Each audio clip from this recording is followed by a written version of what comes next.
करने जा रहे हैं, जिसमें हमने पहला चैप्टर लिया है motion in a straight line. इस चैप्टर का काफ़ी कुछ पार्ट हम क्लास 9th में ही पढ़ चुके हैं। लगभग इसका 50% पार्ट क्लास 9th में ही कवरअप हो जाता है। इसलिए इस चैप्टर को स्टार्ट करने के पहले मैं क्लास 9th के उन कॉन्सेप्ट को फिर से रिवाइज कर दे रहा हूँ। फिजिक्स का सिलेबस इतना वास्ट है कि इसकी कॉम्प्रिहेंसिव स्टडी के लिए, सिस्टमेटिक स्टडी के लिए इसको डिफरेंट ब्रांचेज में डिवाइड कर दिया गया है।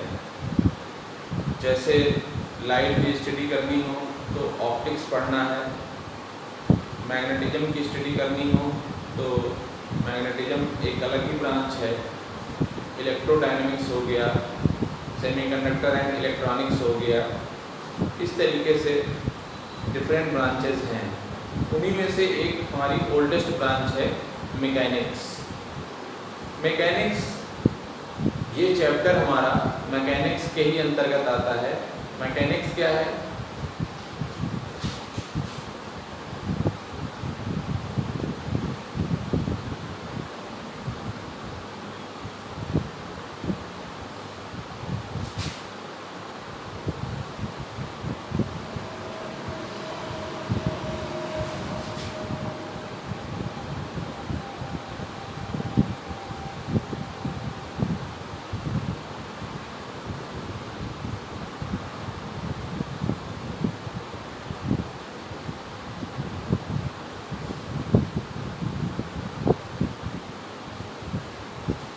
मैकेनिक्स के अंतर्गत हम किसी भी बॉडीज के मोशन की स्टडी करते हैं, उस पर लगने वाले फोर्सेस की स्टडी करते हैं। मैकेनिक्स को फर्दर दो पार्ट में डिवाइड किया गया है, statics and dynamics. Statics mechanics का वो पार्ट है जिसके अंतर्गत हम ऐसी बॉडी की स्टडी करते हैं जो रेस्ट में हो या फोर्स लगने के बाद भी इक्विलिब्रियम में हो, उनमें नेट मोशन ना हो रहा हो। जबकि डायनेमिक्स में हम ऐसी बॉडीज की स्टडी करते हैं जो कम्प्लीटली मोशन में हो। डायनेमिक्स को भी फर्दर दो पार्ट में डिवाइड किया गया है।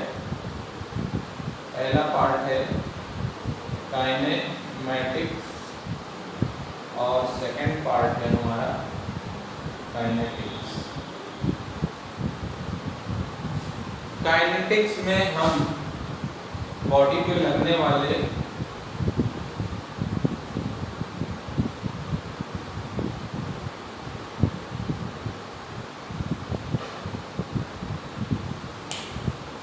काइनेमेटिक्स में हम बॉडीज के मोशन की तो बात करते हैं, लेकिन हम किस कारण से बॉडी मोशन में है उसकी स्टडी नहीं करते हैं। जबकि काइनेटिक्स में हम बॉडी पे लगने वाले फोर्सेस, बॉडी के मोशन और काज ऑफ मोशन, मतलब बॉडी क्यों मोशन में है उसकी भी स्टडी करते हैं।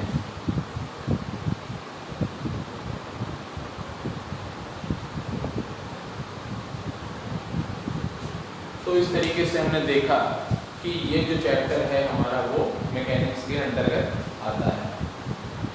इसमें हमारा नेक्स्ट कॉन्सेप्ट है रेस्ट। What is rest? विरामावस्था क्या है?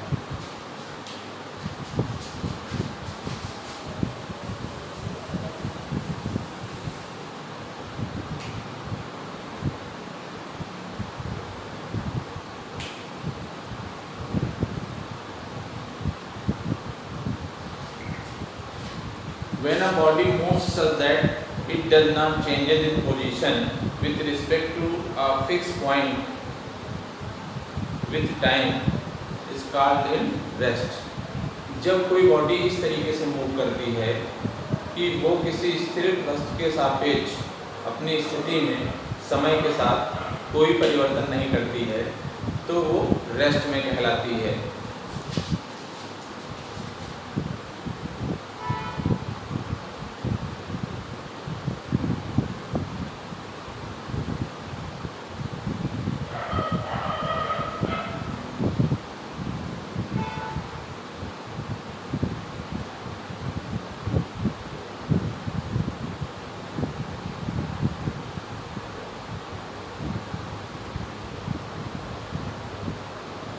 when a body does not change its position with respect to a fixed point with time called in rest.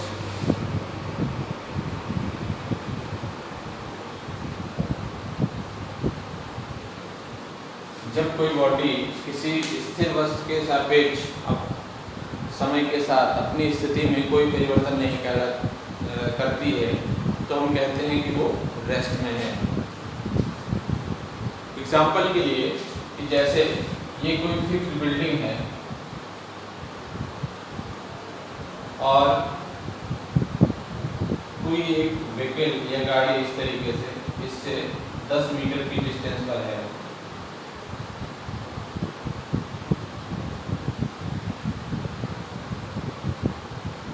हम देख रहे हैं कि जैसे जैसे हमारा समय चेंज हो रहा है टाइम के साथ, इस बॉडी की पोजीशन में कोई चेंज नहीं हो रहा है, तो हम कह सकते हैं कि ये बॉडी हमारी रेस्ट में है। लेकिन इसके लिए जिस फिक्स पॉइंट के रेस्पेक्ट में हम इसके मोशन की स्टडी करते हैं उसे रेफरेंस पॉइंट कहते हैं, और ये रेफरेंस पॉइंट हमारा फिक्स्ड होना मस्ट है।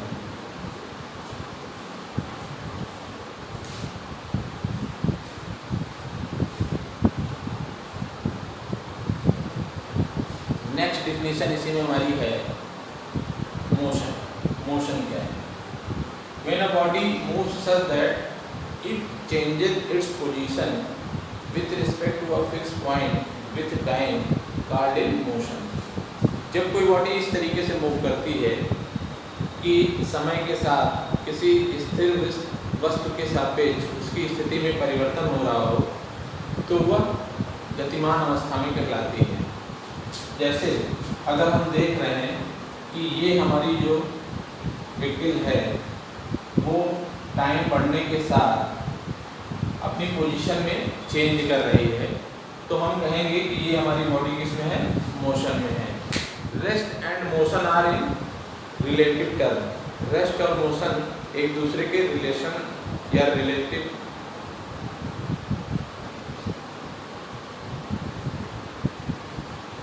Rest and motion are relative term. Rest और मोशन रिलेटिव टर्म होते हैं।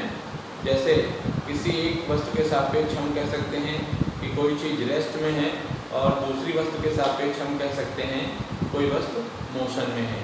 फॉर एग्जांपल के लिए कि जैसे हम किसी ट्रेन में चल रहे हैं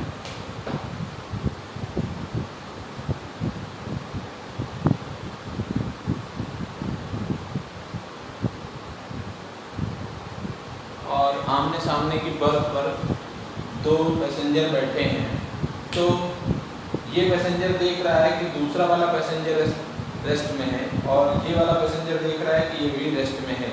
दोनों एक दूसरे के सापेक्ष मोशन नहीं कर रहे हैं। लेकिन अगर हम प्लेटफार्म पर खड़े किसी पैसेंजर के रेस्पेक्ट में देखें तो ये दोनों हमारे मोशन में हैं। तो जब भी हमें मोशन की स्टडी करना है तो हमें किसी फिक्स पॉइंट के रेस्पेक्ट में देखना है, किसी मूविंग पॉइंट के रेस्पेक्ट में नहीं देखना है। किसी फिक्स पॉइंट के रेस्पेक्ट में ही देखते हुए हम बता सकते हैं कि वो बॉडी रेस्ट में है या मोशन में है।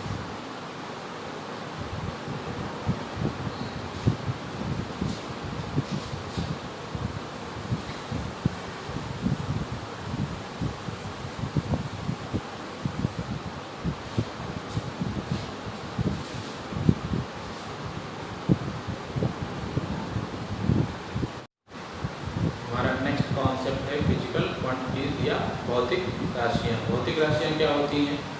वे राशियाँ जिनके अंतर्गत हम फिजिक्स को एक्सप्लेन करते हैं, या the physical quantity which describes the laws, definition and concept of physics are called physical quantities.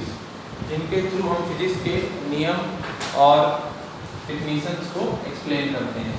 Physical quantities हमारी दो टाइप की होती हैं,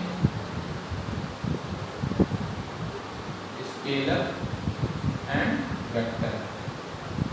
फिजिकल क्वांटिटीज के एग्जांपल जैसे हमारा मास हो गया, वेलोसिटी हो गई, एक्सीलरेशन हो गया, ये सब हमारी फिजिकल क्वांटिटीज हैं।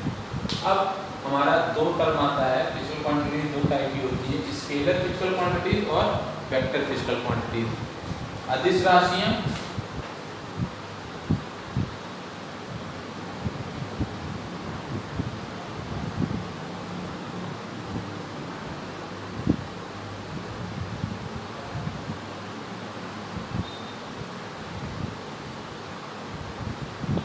सबसे पहले हम समझ लेते हैं कि स्केलर क्वांटिटीज क्या होती हैं। अदिश राशियां वे राशियां होती हैं जिनको निरूपित करने के लिए, जिनको कम्प्लीटली डिफाइन करने के लिए केवल मैग्नीट्यूड की रिक्वायरमेंट होती है। जैसे अगर हमें बताना है कि कोई वस्तु 5 किलोग्राम है, तो उसमें उसके डायरेक्शन को एक्सप्लेन करने के लिए कोई ज़रूरत नहीं है। केवल मैग्नीट्यूड अगर हम बता देंगे कि उसका मास 5 किलोग्राम है, तो वो कम्प्लीटली डिफाइन हो जाएगा। जबकि वेक्टर फिजिकल क्वांटिटीज़ वे क्वांटिटीज़ होती हैं जिनको एक्सप्लेन करने के लिए हमें मैग्नीट्यूड के साथ साथ डायरेक्शन को भी एक्सप्लेन करना होता है, डायरेक्शन को भी बताना होता है। ऐसी भौतिक राशियाँ जिनको निरूपित करने के लिए परिमाण मैग्नीट्यूड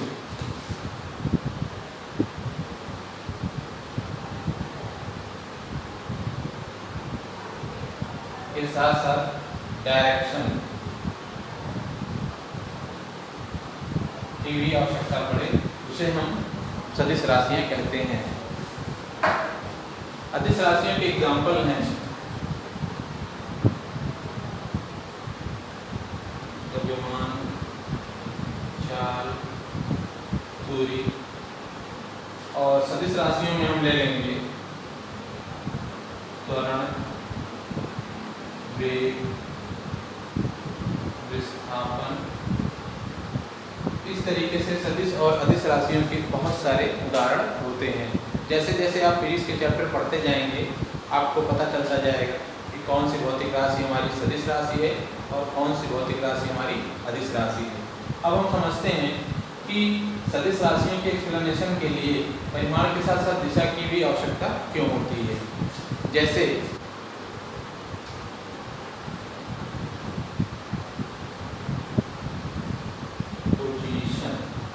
या स्थिति,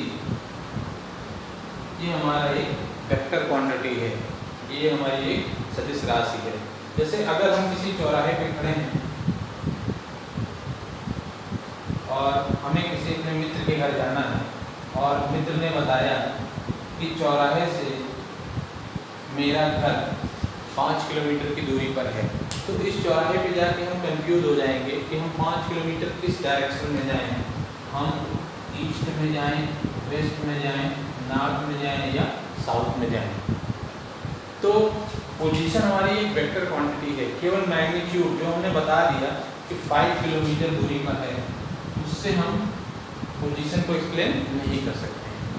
लेकिन अगर हमारा फ्रेंड हमें ये बता दे कि हाँ चौराहे से 5 किलोमीटर ईस्ट डायरेक्शन भी पता चल जाए कि हमारी डायरेक्शन ईस्ट, तो 5 किलोमीटर ईस्ट डायरेक्शन में चलने पर हो सकता है कि हमें अपने मित्र का घर पता चल जाए। तो इस तरीके से हम समझ सकते हैं कि सदिश राशियाँ वे राशियाँ होती हैं जिनको कम्प्लीटली डिफाइन करने के लिए परिमाण के साथ साथ दिशा की भी आवश्यकता होती है।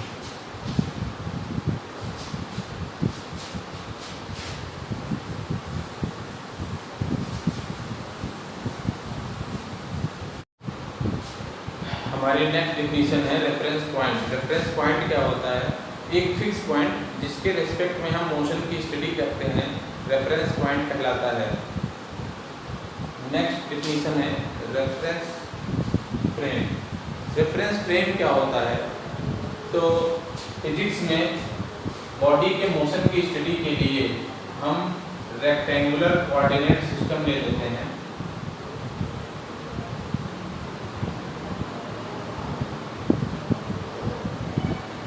XYZ एक्सिस जो एक दूसरे से 90 डिग्री पर इंक्लाइन होते हैं, और एक क्लॉक ले लेते हैं जो बॉडी के मोशन को टाइम के रिस्पेक्ट में एक्सप्लेन करता है। इस तरीके के एक सिस्टम को जो XYZ तीनों एक्सिस से मिलकर बना हो और जिसमें एक क्लॉक लगी हो, उसे हम रेफरेंस फ्रेम या रेफरेंस सिस्टम कहते हैं। इन्हीं तीनों एक्सिस के अबाउट हम बॉडी के मोशन की स्टडी करते हैं।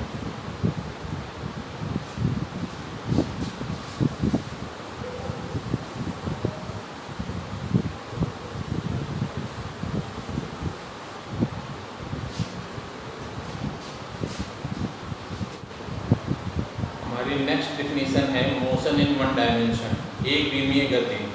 एक विमीय गति क्या होती है? जब कोई बॉडी इस तरीके से मूव करता है कि उसकी मोशन को स्टडी करने के लिए हमें आउट ऑफ 3 कोऑर्डिनेट सिर्फ एक कोऑर्डिनेट की रिक्वायरमेंट हो। इट मीन्स कि एक्स वाई जेड एक्सिस में से किसी एक एक्सिस का ही यूज़ करते हुए हम बता सकें कि बॉडी का पोजीशन क्या है, बॉडी कहाँ पर स्थित है। जैसे एग्जांपल के लिए अगर कोई बॉडी इस तरीके से स्ट्रेट लाइन मोशन कर रही है और रेफरेंस पॉइंट को हम ओरिजिन ले लें,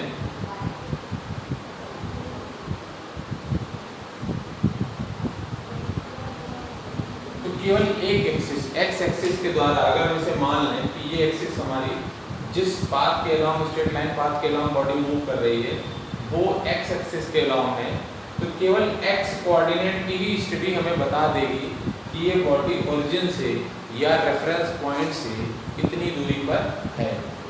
तो मोशन इन वन डायमेंशन क्या होता है? जब कोई बॉडी इस तरीके से मूव कर रही हो कि आउट ऑफ 3 कोऑर्डिनेट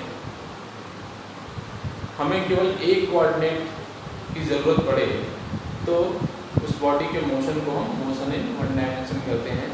जब भी कोई बॉडी स्ट्रेट लाइन मोशन करेगी तो वो वन डायमेंशनल मोशन होगा। नेक्स्ट समझते हैं मोशन इन 2 डायमेंशन।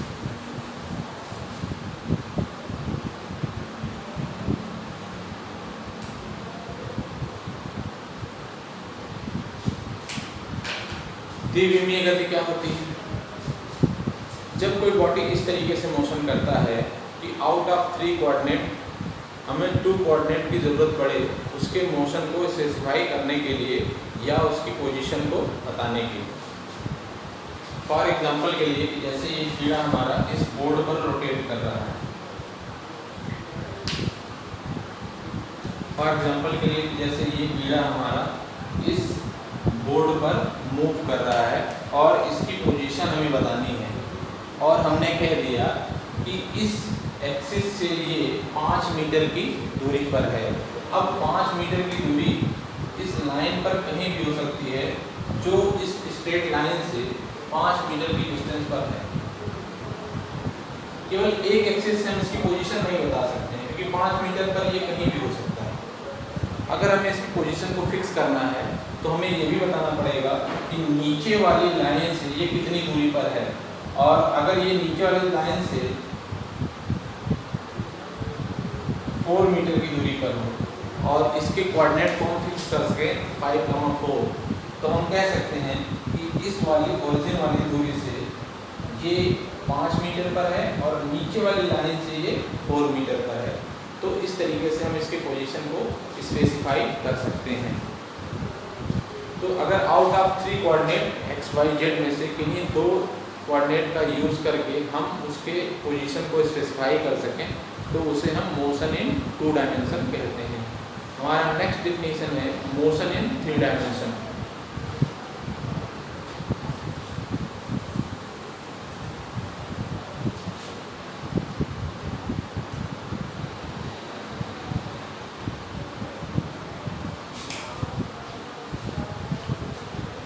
अगर कोई बॉडी इस तरीके से मूव कर रही हो कि आउट ऑफ 3 कोऑर्डिनेट एक्सिस हमें तीनों कोऑर्डिनेट एक्सिस की ज़रूरत पड़े, तो बॉडी के इस तरीके के मोशन को त्रिविमीय गति कहते हैं।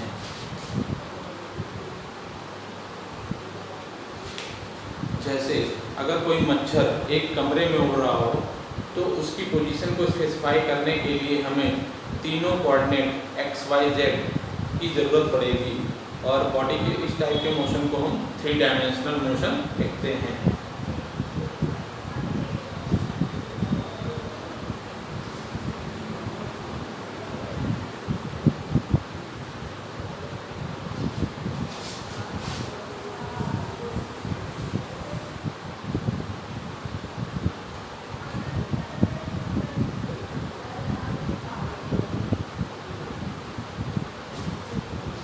अब हमारी नेक्स्ट डेफिनेशन है डिस्टेंस या दूरी।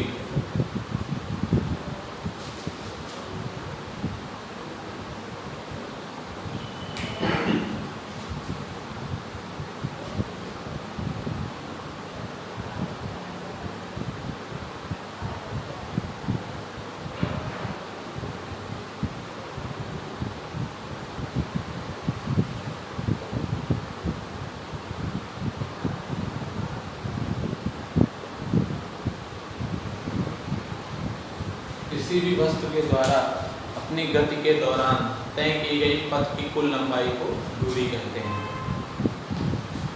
नेक्स्ट हमारा है डिस्प्लेसमेंट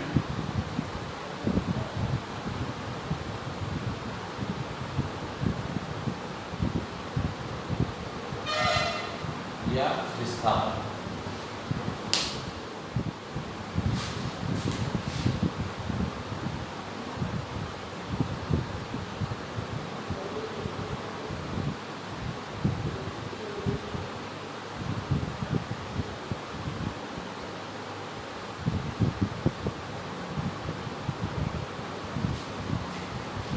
विस्थापन क्या है? Minimum distance between initial and final position. प्रारंभिक और अंतिम स्थिति के बीच के अंतर को विस्थापन कहते हैं, या the straight line between initial and final position. For example के लिए, जैसे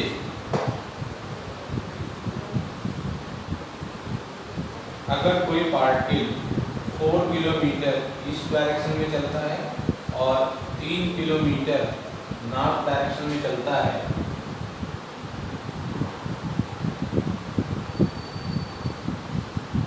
तो हमें निकालना हो कि बॉडी ने कुल कितना डिस्टेंस चला है और कितना डिस्प्लेसमेंट हुआ है।